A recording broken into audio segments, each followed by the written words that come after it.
அம்பேத்கர் சிலை மீது பெட்ரோல் குண்டு வீசப்பட்டிருக்கிறது. கடலூர் மாவட்டம் குள்ளஞ்சாவடி அருகே அம்பலவானன்பேட்டை கிராமத்தில் அம்பேத்கர் சிலை மீது பெட்ரோல் குண்டு வீசப்பட்ட சம்பவம் அதிர்ச்சியை ஏற்படுத்தியிருக்கிறது. அதிகாலையில் மர்ம நபர்கள் பெட்ரோல் குண்டை வீசிய போது சிலை மீது படாமல் பின்னால் இருந்த பழைய ஊராட்சி மன்ற கட்டடத்தின் மீது பட்டு வெடித்துள்ளது. சம்பவத்தை கேள்விப்பட்ட போலீசார் சம்பவ இடத்திற்கு சென்று விசாரணை மேற்கொண்டு வருகின்றனர். இந்த சம்பவம் தொடர்பாக அந்த பகுதியைச் சேர்ந்த 4 இளைஞர்களிடம் குள்ளஞ்சாவடி போலீசார் விசாரணை மேற்கொண்டு வருகின்றனர். விவரங்களோடு எமது செய்தியாளர் கண்ணதாசன் இணைகிறார். கண்ணதாசன், இந்த அசம்பாவித சம்பவத்தின் பின்னணி என்ன? காவல்துறையினர் விசாரணையில தெரிய வந்திருக்கிறது என்ன?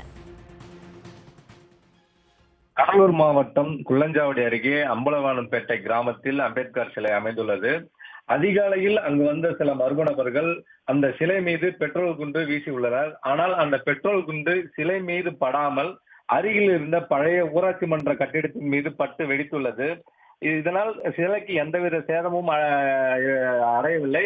அந்த பெட்ரோல் குண்டு என்பது ஊராட்சி மன்ற கட்டிடத்தில் பட்டு வெடித்து எரிந்து தற்போது நடந்துள்ளது சம்பவத்தை கேள்விப்பட்ட போலீசார் விசாரணை மேற்கொண்டனர். இந்த விசாரணையில் இந்த சம்பவத்தை அதே பகுதியைச் சேர்ந்த 4 இளைஞர்கள் பண்ணியுள்ளார்கள் என்பது விசாரணையில் தெரிய வந்தது.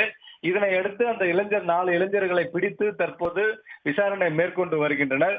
அம்பேத்கர் சிலை மீது பெட்ரோல் குண்டு வீசப்பட்ட சம்பவம் பரபரப்பை ஏற்படுத்தியுள்ள நிலையில் இந்த சிலைக்கு எந்தவித சேதமும் இல்லாமல் அருகில் உள்ள ஊராட்சி மன்ற கட்டிடத்தில் பட்டு வெடித்ததால் மேலும் அசம்பாவிதம் எதுவும் நடக்காமல் தவிர்க்கப்பட்டுள்ளது. தற்போது இந்த அம்பேத்கர் சிலை மீது பெட்ரோல் குண்டு வீசிய சம்பவம் கடலூர் மாவட்டத்தில் ஒரு பரபரப்பை ஏற்படுத்தியுள்ளது. இதனால் பாதுகாப்புக்காக அம்பலவான்பேட்டையிலும் குள்ளஞ்சாவடி பகுதிகளிலும் தற்போது போலீசார் குவிக்கப்பட்டுள்ளனர். மேலும் எந்த அசம்பாவிதம் நடக்காதவாறும் பாதுகாப்பு பணியில் போலீசார் தற்போது ஈடுபட்டு வருகின்றனர். உடனுக்குடன் செய்திகளை தெரிந்து கொள்ள சன் நியூஸ் பெல் ஐகானை கிளிக் பண்ணுங்க.